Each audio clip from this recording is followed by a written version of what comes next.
को मैं इनवाइट करना चाहूँगी कि हमारे इन दोनों खास मेहमानों का वो स्वागत करें गुलदस्ता भेज करके।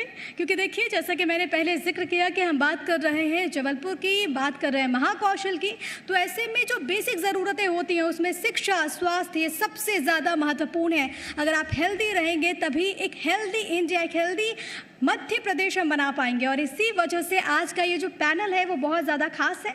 तो आपके स्वास्थ्य के लिहाज से बहुत इंपॉर्टेंट सवाल यहाँ पर पूछे जाएंगे और उसका जवाब ढूंढने की हमारी कोशिश भी रहेगी। दोनों खास मेहमान और इनका जो अनुभव है वो यहाँ पर हम जानने की कोशिश करेंगे। Over to you Divyansh. शुक्रिया प्रिया। कहते हैं हेल्थ इज़ वेल्थ, लेकिन इस वेल्थ के लिए हम क्या कदम उठा रहे हैं? लेकिन हमारे बीच में कई ऐसे लोग हैं जो इस हेल्थ सेक्टर को बेहतर तरीके से आगे ले जा रहे हैं और लोगों का स्वास्थ्य बेहतर रहे, अच्छा रहे, इसके लिए उन्होंने काफ़ी कुछ किया है। ऐसे ही दो लोग हमारे साथ आज मेहमान के तौर पर मौजूद हैं। मैं आप दोनों का स्वागत करता हूं। और डॉक्टर राजेश जी, सबसे पहला सवाल आपसे। सर, 2 लाख ऑपरेशंस सुनते ही लगता है कि वाकई में मेडिकल सेक्टर में आपने कितना बड़ा योगदान दिया है। आप एक आइकॉन है सर, आप एक नज़ीर हैं इस हेल्थ सेक्टर में, जो लोगों का ऑपरेशन तो कर ही रहे हैं, उन्हें बेहतर स्वास्थ्य दे रहे हैं, उन्हें जो दिक्कतें हैं शारीरिक रूप से उनका समाधान आप निकाल रहे हैं। सर, इसके लिए आप किसे श्रेय देंगे? सबसे पहले तो अपने माता पिता को और अपने गुरु जो प्रोफेसर JN खन्ना साहब हैं मुंबई में, अभी भी मुझे बॉम्बे से हमेशा आशीर्वाद देते रहते हैं। इन सब बातों का और मेरे समस्त परिवारजनों का, मेरी पत्नी का, सबका श्रेय है मुझे इस तरह से आगे बढ़ाने में। दीपक जी, मैं आपसे जानना चाहूँगी, जब बात होती है छिंदवाड़ा की तो हमने वो परिस्थितियाँ भी देखी है जब रात को डॉक्टर्स मिलने बहुत मुश्किल हो जाते थे। कोई इमरजेंसी हो जाए तो लोग परेशान हो जाते थे कि अब क्या करें क्या ना करें। 10 बेड के हॉस्पिटल से आपने शुरुआत की, आज मल्टी स्पेशलिटी हॉस्पिटल। कैसा सफ़र, कितनी चुनौतियाँ और कैसे आगे बढ़े आप? जी, मैं फार्मासिस्ट हूँ। हमारे परिवार में सभी के मेडिकल शॉप्स हैं। लगभग हमारे परिवार में 10 से 12 मेडिकल शॉप्स हैं। छिंदवाड़ा में हमारे 3 बड़े लीडिंग काउंटर हैं, मेडिकल शॉप, रिटेल और होलसेल दोनों हैं। बचपन से मेरे पिताजी का सपना था मैं डॉक्टर बनूं। अनफॉर्चुनेटली उनकी डेथ हो गई। मैं 10th क्लास में था। 2 ब्रदर हैं, पारिवारिक जिम्मेदारियां थी, कुछ फाइनेंशियल स्थिति और कुछ परिवार की स्थिति के कारण मेरा वो सपना, मेरे परिवार का, मेरे पापा का सपना पूरा नहीं हो पाया। एक अपॉर्चुनिटी मिली छिंदवाड़ा जब मेडिकल कॉलेज आया। उसके पहले मैं मेडिकल फील्ड में मेडिसिन और हॉस्पिटल के इक्विपमेंट्स वगैरह में डील करता था। जगह जगह हॉस्पिटल्स में विज़िट करता था। और मेरे जब फादर की डेथ हुई उस समय छिंदवाड़ा में कोई भी फैसिलिटी अवेलेबल नहीं थी। नागपुर जाके ट्रीटमेंट कराना और नागपुर से भी आगे दिल्ली तक की दौड़ उस समय शामिल थी। और काफ़ी हमारे कस्टमर्स थे जिनको परेशानी होती थी, रात बेरात कोई भी ज़रूरत पड़े तो एक जिला अस्पताल और जिला अस्पताल में बेसिक फर्स्ट एड के बाद में सीधा नागपुर।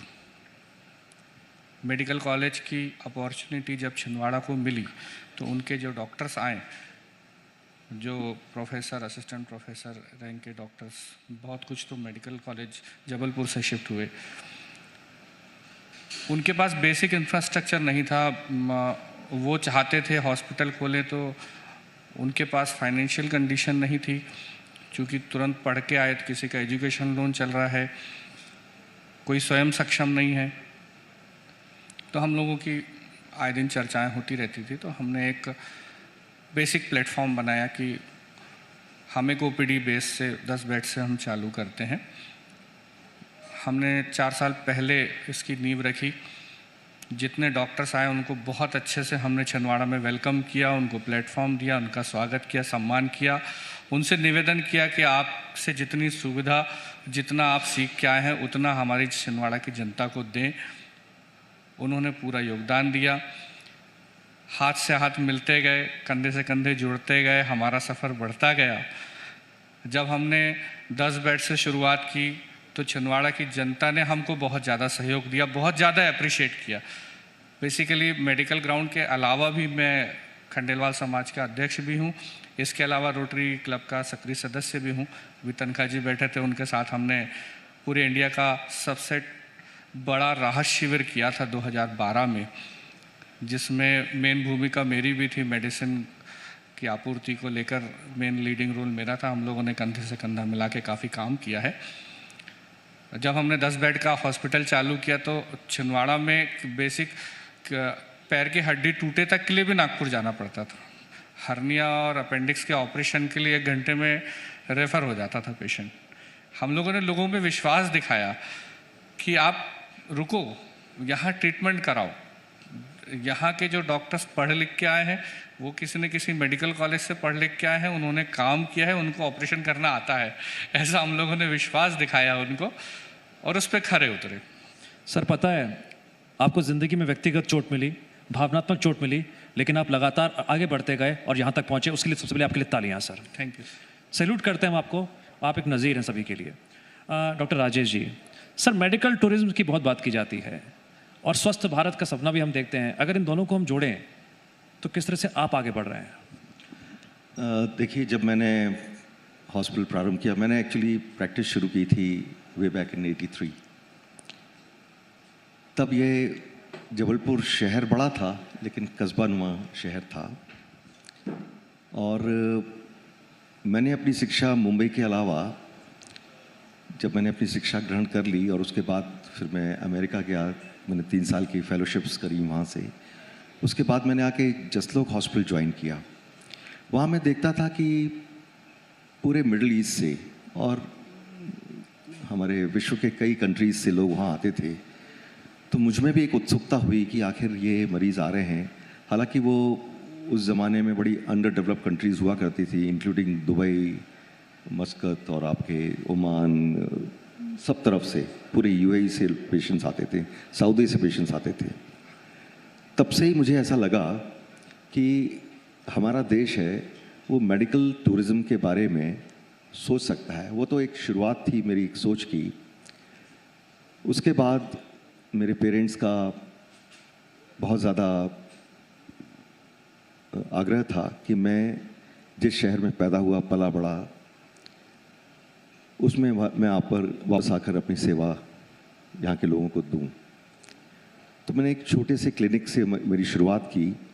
लेकिन मेरे पास, चूँकि मैं शायद पहला शख्स था जिसने क्रेनियोफेशियल और मैक्सिलोफेशियल सर्जरी की शुरुआत की, तो आपको एक सुखद आश्चर्य होगा कि मेरे पास मरीज़ दिल्ली से भी आते थे, नागपुर से भी आते थे।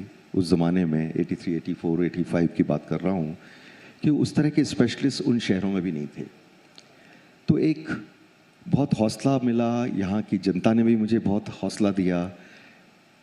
शायद मैं सुबह 8 बजे से लेकर रात के 1 बजे तक काम करता था, इतना काम था मेरे पास।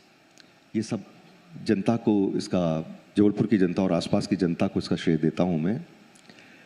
तब मैंने सोचा कि अगर हमारे देश के अलग अलग भागों से आ सकते, क्यों न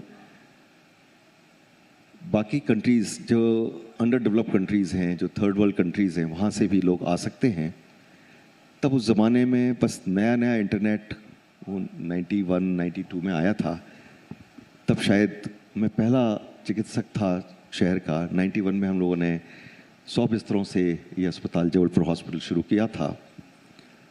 और उस ज़माने में जो लोन लिया था वो एक हम लोगों के लिए बहुत बड़ा एक लोन था, और किस तरह से चुकाएंगे ये लोगों ने भी हमसे कहा था। लेकिन वहाँ से आज तक अब हमारे पास विश्व के कई हिस्सों से लोग आने लगे हैं, IVF के लिए आने लगे हैं, मेरी maxillofacial surgery, craniofacial surgery, skull base surgery के लिए आने लगे हैं। तो बहुत मुश्किल काम नहीं है। हमने कुछ यहाँ के 1-2 ट्रैवलिंग एजेंट्स के साथ भी संपर्क किया, उनके माध्यम से भी कि आप यहाँ आएँ, कोल्ड सर्जरीज़ कराएं, कुछ कॉस्मेटिक सर्जरी कराएं, और उसके बाद आसपास के जितने हमारे टूरिस्ट स्पॉट्स हैं, कान्हा है, पानवगढ़ है, भेड़ाघाट है, पचमढ़ी है, तो उसको साथ में हम लोगों ने अपनी वेबसाइट में शामिल किया। और ये धीरे धीरे बढ़ता गया। और अब ये है कि अगर कोई हिंदुस्तान आता है तो हमारी वेबसाइट में हमने आगरा का ताजमहल और राजस्थान भी शामिल कर लिए हैं कि अगर कोई यहाँ अपने इलाज के लिए हिंदुस्तान आता है तो वो हिंदुस्तान की और भी बाकी चीज़ें देख सकता है। और फॉर्चुनेटली हमारे पास एयर कनेक्टिविटी भी जबलपुर के पास अच्छी है। आने वाले समय में जब एयरपोर्ट का विस्तार होगा तो इसमें और भी बढ़ावा होगा। मुझे पूरा विश्वास है कि जबलपुर की उन्नति मेडिकल टूरिज़्म के बारे में आगे से आगे बढ़ती जाएगी। हॉस्पिटल की शुरुआत जो थी वो इसलिए हुई कि मैं एक छोटी सी क्लिनिक में काम करता था और अपने एक मित्र डॉक्टर जामदार हैं उनके हॉस्पिटल में ऑपरेट करता था। बिस्तरों की कमी थी, ऑपरेशन थिएटर की सुविधाओं की कमी थी। तब सोचा कि हॉस्पिटल बनाना चाहिए, तब ये एक कदम उठाया और अब धीरे धीरे करके यह अस्पताल मल्टी स्पेशलिटी बन गया। और उस समय भी मल्टी स्पेशलिटी से शुरू किया था, अब सुपर स्पेशलिटी हॉस्पिटल बन गया। अब आज की डेट में हमारे पास 320 बिस्तर हैं और मेडिकल साइंस की हर विधा है। और हर विधा के में विशेषकर आईवीएफ में, गायनेक में, लेप्रोस्कोपिक सर्जरी में भी अब हमारे पास विदेशों के भी मरीज आना प्रारंभ हो गए हैं। राजेश जी, इस पहलू पर हम और बात करेंगे। आपका अनुभव है और मुझे लगता है कि जितने भी दर्शक इस वक्त देख रहे हैं बहुत कुछ जानना चाहेंगे। लेकिन दीपक जी, मेरा सवाल यहाँ पर आपसे होगा। आपने अपने सफ़र के बारे में बताया कैसे शुरुआत हुई, लेकिन आपने छिंदवाड़ा को पहला कैथ लैब भी दिया है, इसके बारे में ज़रा बताइए। ऐसा था कि जब हमने छिंदवाड़ा में हॉस्पिटल शुरू किया तो हम लोगों ने बहुत सारी कमियों को देखा कि हमको क्या क्या नीड है, बेसिक नीड क्या क्या है। सबसे पहली नीड थी कि 24 आवर्स डॉक्टर्स की उपलब्धता सुनिश्चित करना, कोई भी सीरियस पेशेंट को तुरंत अटेंड करना, कोई भी पेशेंट अगर रेफ़र हो रहा है, क्योंकि हम लोगों का उस समय सेकेंडरी लेवल का सेंटर था, टर्शरी लेवल पे अभी हम आगे बढ़ रहे हैं।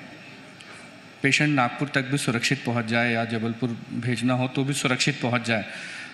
तो हमने उस समय बेसिक ट्रांसपोर्ट वेंटिलेटर की व्यवस्था की, आईसीयू एम्बुलेंस की व्यवस्था की। किसी के पास एम्बुलेंस थी, वेंटिलेटर नहीं था, तो हम लोगों ने ट्रांसपोर्ट वेंटिलेटर परचेस किया और उसको ज़रूरत पड़ने पे देते रहे। धीरे धीरे हम आगे बढ़ते गए। पब्लिक ने अच्छा रिस्पांस दिया। सभी शहर के गणमान्य नागरिकों ने एक और हम पे विश्वास किया और हमको अपना हक जता के बोला कि नहीं, हमको हार्ट की व्यवस्था छिंदवाड़ा में बना के दो, हमको उम्मीदें हैं आपसे, आरोग्य से उम्मीदें हैं, आप करके दोगे। हम उस कदम की ओर आगे बढ़े। हमने ज़िले का सबसे पहला NEBH हॉस्पिटल छिंदवाड़ा को दिया। सबसे पहला मॉड्यूलर OT हमने छिंदवाड़ा में बनाया, उसमें कैथ लैब का प्रोविज़न किया। नेक्स्ट 15 दिनों में हमारा कैथ लैब इंस्टॉल होगा, ज़िले का पहला, सबसे एडवांस। इसके साथ उसमें कार्डियोलॉजिस्ट की व्यवस्था भी हुई। बहुत एक अच्छी चीज़ बताऊंगा, मैं आपको शेयर करूंगा। जब छिंदवाड़ा में मेडिकल कॉलेज में फैकल्टीज़ ज्वाइन हुई तो छिंदवाड़ा के लोग उन पे भरोसा कितना करते हैं वो भी एक बेसिक पॉइंट था। दूसरा, डॉक्टर्स उनका ट्रीटमेंट करें और वो बाद में किसी अपनी दुर्भावना का शिकार ना बने, ये भी एक बेसिक चीज़ें थी कि डॉक्टर पे भरोसा नहीं, डॉक्टर को बदनाम कर दिया, तो मतलब इलाज कराया नहीं, अधूरा किया तो बोले डॉक्टर ने बिगाड़ दिया, जैसा सर का भी अनुभव है। तो ये एक बेसिक चीज़ें होती है, आदमी डरता है काम करने में। उसी कड़ी में हम लोगों के साथ एक डॉक्टर पुष्पेंद्र सिंह बघेल जुड़े, जो यूरोलॉजिस्ट थे, सुपर स्पेशलिटी DM लेवल के पहले डॉक्टर थे जिन्होंने मेडिकल कॉलेज ज्वाइन किया। किसी बात को उनसे मेडिकल कॉलेज में खटास हो गई, रिज़ाइन कर दिया कि नहीं करना है काम, अब होगा जो भी रीज़न। बोले भैया मैं चला जाता हूँ। मैंने कहा क्यों? बोले नहीं जम रहा छिंदवाड़ा, मेरी नीड तो ठीक है, मेरे को ऑफ़र बड़े बड़े जगह से काफ़ी हैं। रहने वाले सिवनी के थे। मैंने कहा डॉक्टर साहब आप ठीक है, आज आप छोड़ के चले जाओ छिंदवाड़ा, ठीक है, आप रहने वाले सिवनी के हो, आपको बेसिकली 6 लाख रुपए 7 लाख रुपए कोई भी हॉस्पिटल देगा और जिसका बड़ा हॉस्पिटल रहेगा उसको आपके जैसा डॉक्टर मिले तो वो ऑलरेडी उससे ज़्यादा अर्न करेगा। पर आप एक चीज़ बताओ, छिंदवाड़ा में कोई नहीं है और हमारी रिक्वेस्ट है कि आप छिंदवाड़ा के लिए काम करें। आने वाले साल 2 साल ज़रूर आपको लॉस लगेगा, लेकिन शायद छिंदवाड़ा में आप परमानेंट जम जाएंगे। काफ़ी कोशिशें उनको मनाने की कि कुछ यूरोलॉजी के ऐसे पेशेंट्स उनको दिए, सभी जगह हॉस्पिटल में आपस में तालमेल उन्होंने बनाया। आज छिंदवाड़ा के पहले उस लेवल के डॉक्टर उन्होंने रुकने का मन बनाया। तो बेसिकली बिजनेस अपनी जगह है, मेन ये है कि जनता में उनका विश्वास और जनता पर उनका विश्वास, दोनों चीज़ें भी मायने रखती हैं। मेडिकल फील्ड में सबसे ज़्यादा भरोसे का काम कि आपने ऑपरेशन थिएटर में ले जाके किया क्या और आप बाहर ले जाके उसको आराम कितना दे रहे हैं। उस चीज़ पे हमने बेसिक वर्क किया। जब हमने हॉस्पिटल चालू किया था तो हमको ट्रेंड स्टाफ नहीं मिलता था जी, हमारे स्टाफ को इन्फ्यूज़न पंप चलाना नहीं आता था, वेंटिलेटर ऑपरेट करना नहीं आता था, ओटी का स्टाफ हमको नहीं मिलता था। हमने होमवर्क किया कि छिंदवाड़ा से कितने लोग यहाँ पढ़े हैं, कहाँ कहाँ गए हैं। तो आसपास के पेरीफेरी से बहुत सारे लोग, आधे से ज़्यादा लोग तो नागपुर काम कर रहे हैं, कुछ जबलपुर काम कर रहे हैं, कुछ भोपाल काम कर रहे हैं, जो पढ़ने के लिए गए, ट्रेनिंग के लिए यहाँ आए और यहीं बस गए। क्यों? क्योंकि वहाँ सुविधाएं नहीं है, उनको उतनी तनख्वाह देने वाला हॉस्पिटल नहीं है और उनके लायक वो इंफ्रास्ट्रक्चर नहीं है। हमने उन सबको संपर्क किया और उनको वापस बुलाया। कोविड काल में ऐसा हुआ कि उनको भी घर की याद आई, घर वालों ने उनको बुलाया, हमने उनको काम दिया। तो ये भी एक हमने बहुत अच्छा काम किया कि उनको अब जितने लोग हमारे छिंदवाड़ा से बाहर गए हुए हैं, हम उनको उस पे स्केल पे बुला रहे हैं कि आपको छिंदवाड़ा हम 6,000 रुपये दे सकते थे, आपको भोपाल 12 मिल रहे हैं, हम 12 देंगे, आप आओ यहाँ काम करो, यहाँ का सीखा यहाँ करके दो, शहर के लिए करो। डॉक्टर राजेश जी, सर मैं आपकी उम्र तो नहीं जानता, लेकिन आपके चेहरे पर चमक है। एक तो बात तो तय है कि आप हेल्दी लाइफस्टाइल अपनाते भी हैं, और मैं चाहूँगा कि आप मध्य प्रदेश की जनता को बताएं, महाकौशल जनता को बताएं कि अगर आप हेल्दी लाइफस्टाइल जीते हैं तो उसके क्या क्या सकारात्मक प्रभाव सामने आते हैं। खासकर जो पिछले 2 सालों में हमने देखा, उसके बाद तो हमें हेल्थ को लेकर और सजग हो जाना चाहिए। जी, मैं सबसे पहले तो ये कहना चाहूँगा कि एक स्वस्थ शरीर रखने के लिए एक उत्तम आहार, डाइट बिल्कुल सात्विक होनी चाहिए, जिसमें फ्रूट्स वगैरह का, प्रोटीन्स का समावेश होना चाहिए। व्यक्ति को नींद पूरी करनी चाहिए, और तीसरा, किसी न किसी रूप में एक, चाहे योग के रूप में करें या पैदल चलने के, मॉर्निंग वॉक के रूप में करें, कुछ न कुछ एक्सरसाइज बहुत ज़रूरी है। वो किसी भी उम्र का व्यक्ति हो, चाहे एक जवान व्यक्ति हो।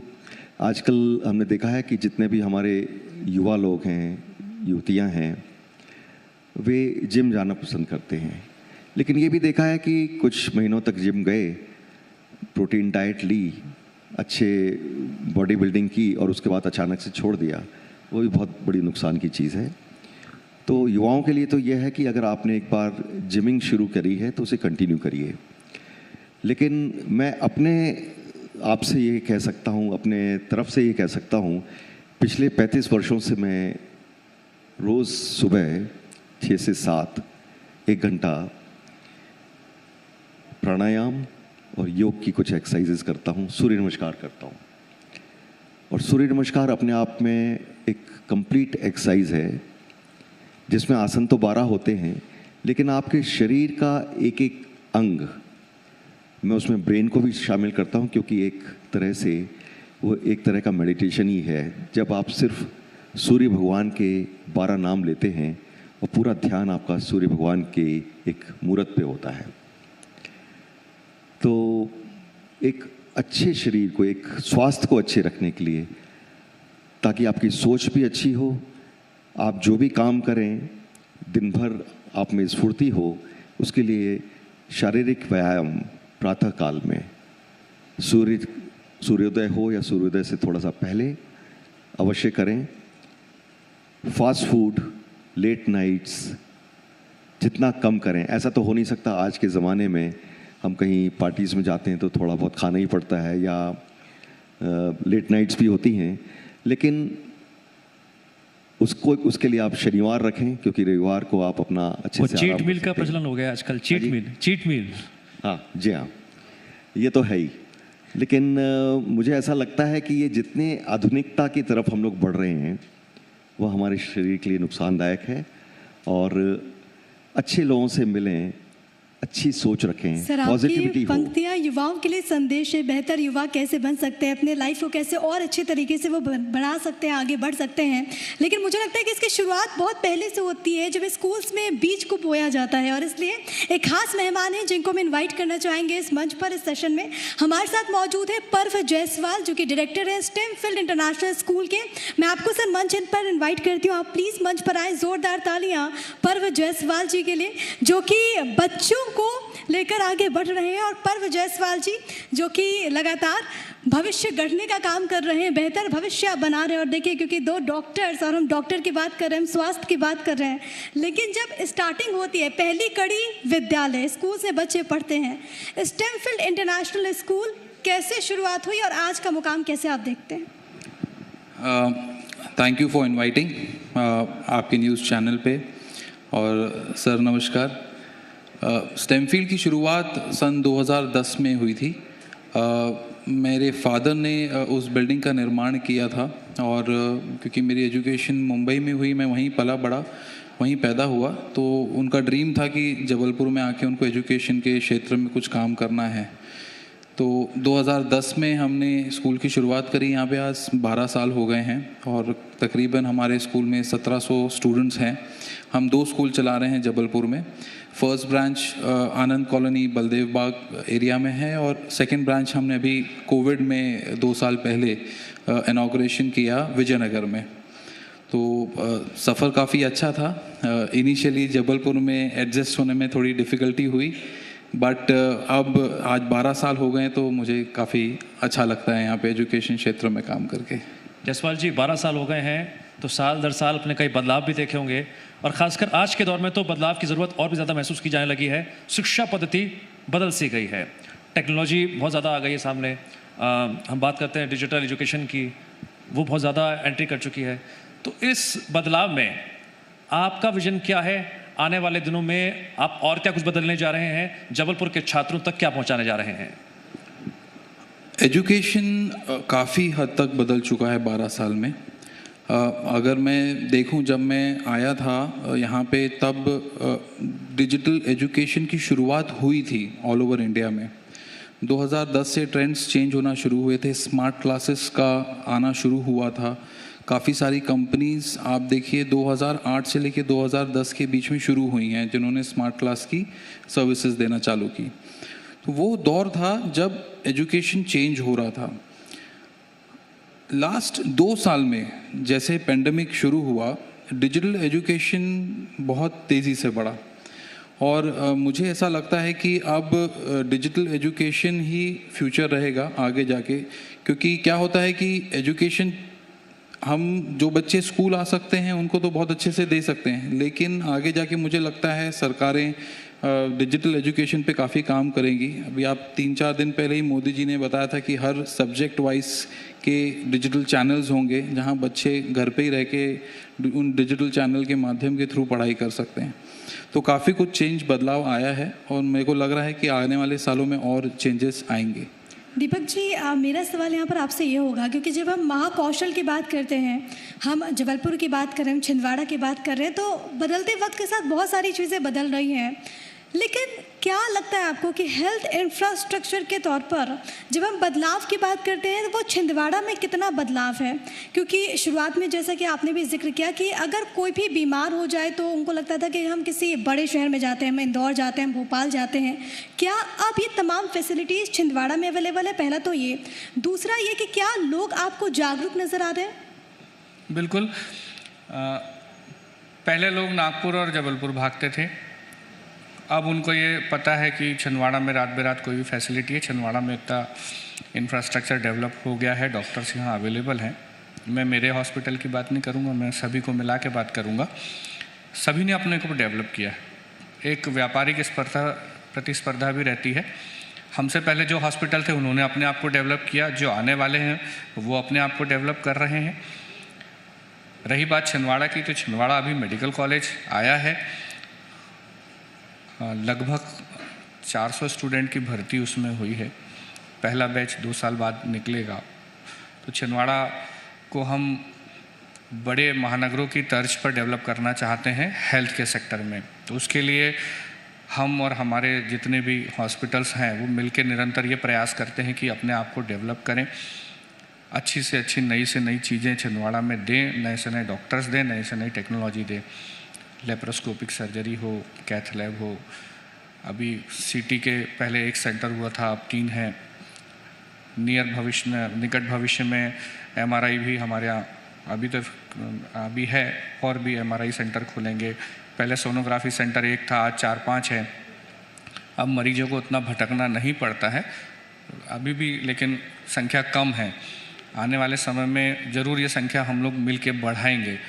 सबसे बड़ा हमारा छिंदवाड़ा का एक लॉस हुआ कि सुपर स्पेशलिटी जो छिंदवाड़ा में आना था वो कुछ दिनों के लिए टल गया, पर ऐसी उम्मीद है कि आने वाले साल में उसकी भी मंजूरी हमें सरकार से मिलेगी। अब सरकार किसी की भी हो, लेकिन मंजूरी मिलेगी। छिंदवाड़ा का सबसे बड़ा लॉस हुआ कि वो सुपर स्पेशलिटी हमारा टला है, और हमारी ये कोशिश रहेगी कि महानगरों की तर्ज पे लगभग 3 गुना कम पर इलाज छिंदवाड़ा में हो। इस कोशिश को हम लोग निरंतर प्रयास कर रहे हैं। सर जो हो गया सो हो गया, अब आगे बढ़ना है। आगे बढ़ना है, आगे बढ़ना है। Rajesh sir you are icon of MP, no doubt. Sir आपकी प्लानिंग क्या है फ्यूचर के लिए? क्योंकि आप बहुत कुछ देखते होंगे, एक विजन आपका भी होगा, काश ये बदलाव हो। आप इतने बड़े आइकॉन हैं, लेकिन at the end of the day आप एमपी के कॉमन मैन भी हैं। आप सरकार से क्या एक्सपेक्टेशंस रखते हैं? मेडिकल सुविधाओं पर और ज़्यादा फोकस होना चाहिए?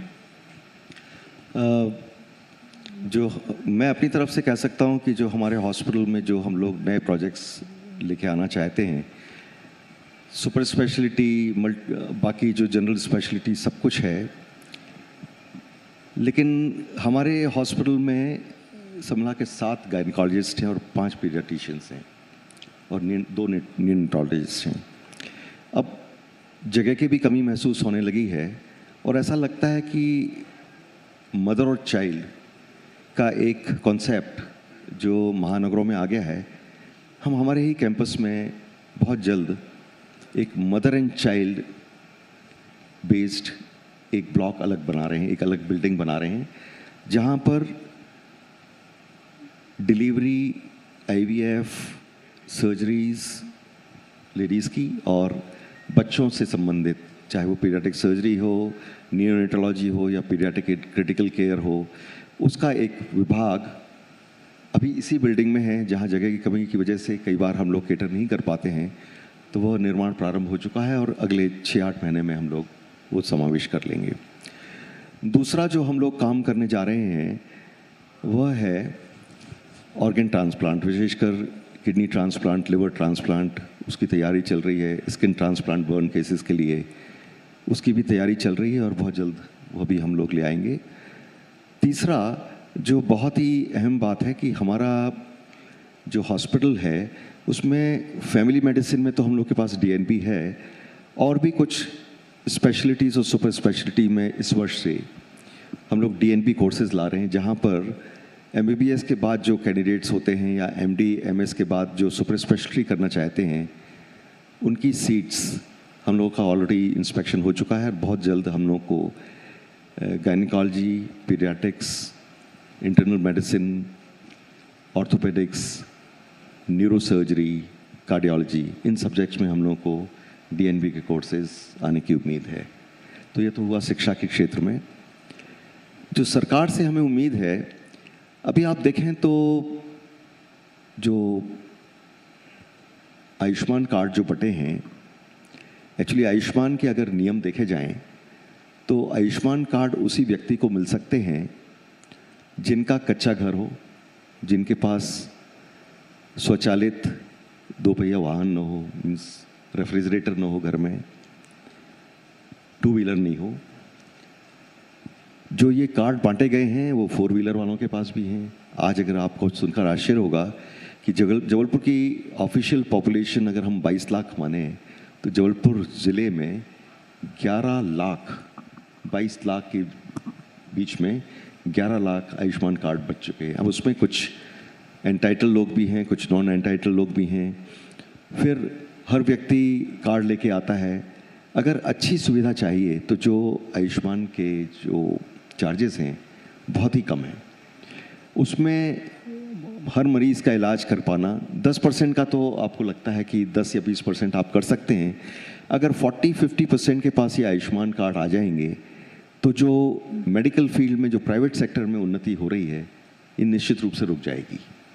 क्योंकि हम लोग जो महंगी मशीनें लाएंगे या कुछ भी डेवलप करेंगे, या डॉक्टर्स को भी जो इतनी बड़ी पढ़ाई करके आते हैं उनके एक्सपीरियंस के साथ में जो जिस तरह के रिन्यूमरेशंस देने पड़ते हैं, या जिस तरह की सुविधाएं, या नर्सिंग की भी आजकल जो क्वालिफाइड नर्सेज होती हैं उनकी सैलरी भी बहुत बढ़ गई। सरकार ने, सुप्रीम कोर्ट ने भी कुछ ऐसे लगा दिए कि आपको स्टैंडर्ड्स मेंटेन करने, क्लिनिकल एस्टेब्लिशमेंट एक्ट आ गया है, और आपको सुनकर आश्चर्य होगा कि लगभग 118 तरह के लॉज अस्पताल पर लगते हैं। उसमें हर किसी में पैसा भी लगता है, 1 नंबर का भी और 2 नंबर का भी। क्योंकि आजकल जिस तरह से भ्रष्टाचार फैला हुआ है, कोई भी काम आपको करवाना हो तो उसमें पैसे की आवश्यकता होती है। तो अगर हमको केटर करना है ये आयुष्मान कार्ड वाले या CGHS CSMA वाले, तो सरकार को ये ज़रूर करना पड़ेगा कि आप इतने बिस्तर रख लीजिए। अभी क्या हो रहा है कि हर मरीज़ आएगा और अगर आपके पास जगह भी नहीं होगी तो झगड़े होते हैं कि अरे आप तो आयुष्मान कार्ड को एक्सेप्ट करते हैं, आप कैसे नहीं एडमिट करेंगे। कुछ लोग ऐसे भी हैं जो एडमिट हो जाएंगे, उसके बाद कहेंगे हमारे पास तो आयुष्मान कार्ड है, फिर कलेक्टर ऑफिस में, CMH ऑफिस में शिकायतें होती हैं। तो इसका कुछ न कुछ रास्ता सरकार को निकालना पड़ेगा। मुझे ऐसा लगता है कि जो NHS जैसी जो UK में जो स्कीम है वो तो नहीं चल सकती, लेकिन सरकार इतना खर्च कर रही है, सरकार को TPAs लाने पड़ेंगे। जो इंश्योरेंस कंपनीज होती हैं उनके माध्यम से उनको, जो उनने एक अलग से आयुष्मान योजना बनाई है और आयुष्मान के लोगों को वहाँ बिठाया है, उसमें भी बिल पास करने के लिए भी बहुत सारी प्रॉब्लम्स होती हैं।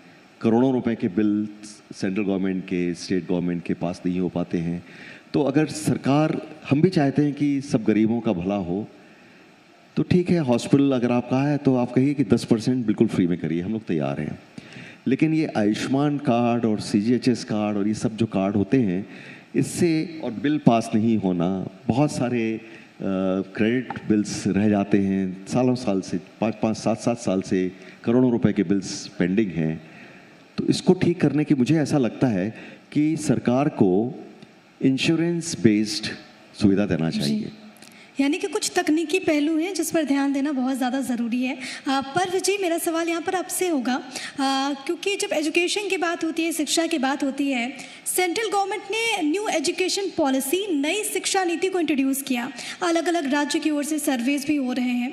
मध्य प्रदेश में इस बात पर भी जोर दिया गया कि हम बच्चों को जो बाकी के लैंग्वेजेस हैं वो भी सिखाएंगे, ताकि आगे चलकर बच्चों को कम्युनिकेट करने में, संवाद करने में किसी तरह की कोई परेशानी ना हो। कैसे देखते हैं आप इस पहल को, और ओवरऑल न्यू एजुकेशन पॉलिसी पे, क्योंकि आप इस फील्ड से जुड़े हुए हैं, आपका मत क्या है, आपकी राय क्या? न्यू एजुकेशन पॉलिसी काफ़ी अच्छी है, काफ़ी टाइम से पेंडिंग थी, क्योंकि लास्ट 21-25 ईयर्स में एजुकेशन का हमारा जो मॉड्यूल था वो चेंज नहीं हुआ था, खासकर प्राइमरी एजुकेशन में। तो ये जो न्यू एजुकेशन पॉलिसी काफ़ी बेटर तरीके से लेके आए हैं, और मुझे लगता है ये इम्प्लीमेंटेशन 2 साल पहले हो जाता जब ये लॉन्च हुई थी, बट कोविड के कारण सरकार इस पर अमल कर नहीं सकी। लेकिन होपफुली जो अब कोविड कम होते हुए नज़र आ रहा है, तो आने वाले सेशन से शायद सरकार इसको पूरी तरीके से लागू कर देगी। इसमें एक तो सबसे पहले बहुत अच्छी चीज़ ये है कि इन्होंने एज ग्रुप बहुत अच्छे से डिफ़ाइन किया है। नर्सरी पहले जो 2.5 साल में बच्चे को एडमिशन पेरेंट्स कराते थे, अब इसमें उन्होंने एज डिफ़ाइन कर दी है बिटवीन 3 to 4। क्या होता है कि एक एज अप्रोप्रिएट एजुकेशन भी होता है। बच्चे का जो ब्रेन है, जो उसकी समझने की क्षमता है, वो उसके एज अप्रोप्रिएट होती है, तो उसको अपग्रेड करना एक काफ़ी मुझे इसमें बेटर लगा। प्लस इसमें 8th ऑनवर्ड्स आप अपने सब्जेक्ट खुद चूज़ कर सकते हैं। हालांकि इस पोजीशन पे आने के लिए हमें और 5 से 6 साल लगेंगे। मुझे जो लगता है कि एजुकेशन पॉलिसी जो है, जो इम्प्लीमेंट की जाएगी, पहले वो KG सेक्शन से स्टार्ट होगी, वो होते होते हायर सेक्शंस में आएगी। तो मेरे को लग रहा है कि आने वाले 10 साल में जो इन्होंने पॉलिसी का फ्रेमवर्क बनाया है वो पूरी तरीके से इम्प्लीमेंट कर दिया जाएगा। तो बच्चों को आपको सब्जेक्ट चूज जिसमें इंटरेस्ट है, अब मान लीजिए किसी बच्चे को साइंस में ज़्यादा इंटरेस्ट है लेकिन मैथ्स में नहीं है, साइंस में भी उसको बायोलॉजी में इंटरेस्ट है, तो वो उस सब्जेक्ट को चूज़ करके उसी में अपना क्लास 10th और 12th का बोर्ड एग्जामिनेशन दे सकता है। जसवाल जी, आप मुझे बहुत इनोवेटिव नज़र आ रहे हैं, न्यू कॉन्सेप्ट आइडियाज़ आप लेकर आते हैं, और इसी से जुड़ा मेरा सवाल है बच्चों के व्यवहार से जुड़ा हुआ। हम देख रहे हैं कि पिछले 2 सालों में बच्चों के व्यवहार में कितनी तब्दीलियाँ आई हैं। उन बदली हुई परिस्थितियों में आप क्या कदम उठाने जा रहे हैं कि बच्चे एक बार फिर से जब स्कूल आ रहे हैं वो उसी खुशी के साथ, उसी मुस्कुराहट के साथ बच्चों के बीच खेलें कूदें और उसी खुशी के साथ घर लौटें? तो जो बिहेवियरल एस्पेक्ट है उस पर आप कैसे वर्कआउट कर रहे हैं? सबसे बड़ा चेंज जो मैंने बच्चों में देखा है कि उनका घर पे पूरे समय रहने के कारण उनका वज़न बहुत बढ़ गया है। ये मेरे ख्याल से डॉक्टर साहब ने भी ऑब्ज़र्व किया होगा कि आप बहुत सारे बच्चों में देखिए ओबेसिटी आ गई है, क्योंकि पूरे समय घर में रहे, खेलना कूदना पूरी तरीके से बंद रहा, स्पोर्टिंग एक्टिविटीज़ बंद रही। और आप सभी ने शायद ट्राई किया होगा, घर में सभी जन शेफ़ बन गए थे, मदर्स ने बहुत अच्छा खाना बनाया और बच्चों ने उसको एंजॉय किया। तो ये मुझे ओबेसिटी का एक मेजर प्रॉब्लम बच्चों में नज़र आ रहा है, जिसके लिए हमको बहुत एक्सटेंसिवली उनसे फ़िज़िकल एक्टिविटी स्कूल में कराने का हमने प्लान भी किया है। इस आने वाली समर्स में हम काफ़ी सारी एक्टिविटीज़ कराने वाले हैं बच्चों से। और दूसरा बिहेवियरल चेंज मुझे ये लगा कि जब एक बच्चा होता है उसके अंदर एक एनर्जी होती है, और वो एनर्जी हम जो स्पोर्ट्स कराते हैं, जो खेलते कूदते हैं, उसके थ्रू बाहर निकलती है। और जब उस एनर्जी को बाहर निकलने का मौका नहीं मिलता है तो वो बच्चे के बिहेवियरल एस्पेक्ट में घुस के निकलती है। गुस्सा आना, बहुत ज़्यादा घर में है तो उधम और मस्ती करना। जो पेरेंट्स हमारे पास आते हैं कि मेरा बच्चा बहुत मस्ती करता है, तो उसकी एनर्जीज़ जो हैं बॉडी की वो उस राइट डायरेक्शन में डायरेक्टेड नहीं है, इस वजह से वो यहाँ वहाँ निकलती हैं। तो खेल कूद नहीं होने के कारण, एक्टिविटीज़ नहीं होने के कारण उनका बिहेवियरल एस्पेक्ट, थोड़ा एग्रेशन उस एरिया में मैंने देखा है। एंड थर्डली जो मेजर चेंज एक मुझे नज़र आया वो है उनकी लैंग्वेज पे पकड़। अगर मान लीजिए, और वो चेंजेस हैं जूनियर केजी यानी 4 साल के बच्चे से लेके 8 से 9 साल के बच्चे तक। एक बार बच्चा 10 साल का हो जाता है तो वो चीज़ों को समझने लगता है, उसको करने लगता है, उसके पीछे नहीं पड़ना आपको। सारे बच्चे हैं, मेरे को लग रहा है almost 50% of the population of this country बच्चे घर ही पे रहे, उन्होंने ट्यूशन क्लासेस भी नहीं करी, अगर स्कूल बंद थे ऑनलाइन क्लासेस भी अटेंड नहीं करी, तो उनका सब्जेक्ट नॉलेज जो है इन बच्चों का काफ़ी हैम्पर हुआ। वहाँ मुझे ये 3 एरियाज़ जो मुझे लग रहे हैं कि ये इस पे वर्क करना है हमें। आप तीनों ही अलग अलग एज ग्रुप में हैं और अपने अपने सेक्टर में जिस तरह से काम कर रहे हैं, सुनने के बाद बहुत अच्छा लगा मुझे। बहुत पॉजिटिविटी आई है, दर्शकों को बहुत पॉजिटिविटी आई होगी।